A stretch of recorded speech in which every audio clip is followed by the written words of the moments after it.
Hi சேட்டா, நீ ரொம்ப பண்றாடா குரங்கு சேட்டை. குரங்கு சேட்டை ரொம்ப பண்றா. அதை விட உங்க அண்ணன் குரங்கு சேட்டை ரொம்ப பண்றாரு. அவர் பண்றாரு, நீ பண்றியோ? உங்க குரங்கு கூட்டம் ரொம்ப பண்றது என்னன்னா, உங்க சீமான் அண்ணன் அவர் என்ன சொல்லியிருக்காருன்னா, எல்லா ஊடகத்திலையும் என்ன சொல்லியிருக்காருன்னா, விஜய் பற்றி விமர்சிக்க வேண்டாம், அவரை பற்றி யாருமே பேச வேண்டாம். ஆனால் அதே தான் நான் சொல்ல வரேன்.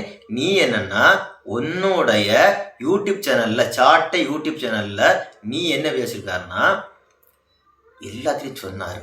அண்ணன் என்ன சொன்னார் என்றால், எல்லாத்தையும் எந்த விஜய் பற்றி யாருமே விமர்சிக்க வேண்டாம், நம்ம கட்சியிலிருந்து யாருமே அவரை பற்றி பேச வேண்டாம் என்று சொன்னார். ஆனால் என்னிடம் மட்டும் விஜய் பற்றி கழுவி கழுவி ஊத்து என்று சொன்னார்.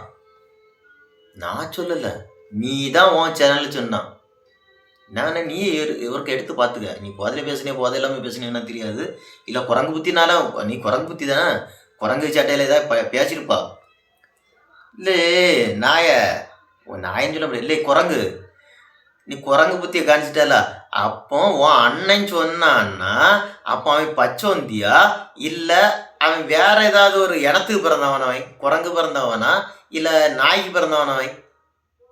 அப்படிப்பட்டதுனா போய் பேசுவான். மக்களே இப்படி இருங்க, நீ இப்படி பேசு.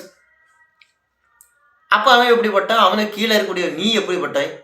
அடுத்து நீ ஒன்று கேட்டால, சர்க்கார் படத்துக்கு தலைவன் படத்துக்கு ஐயா சாமி கை கட்டினாருன்ட்டு. இல்லே, அது தொழில், அவன் வேலை போகக்கூடிய வேலை அவரு. இது அரசியல். அரசியலுக்கும் சினிமாவுக்கும் அவர் ஒரு தொழிலுக்கும் சம்மந்தமே கிடையாது. நான் ஒரு தொழில் பார்க்கணும், எனக்கு தொழில்.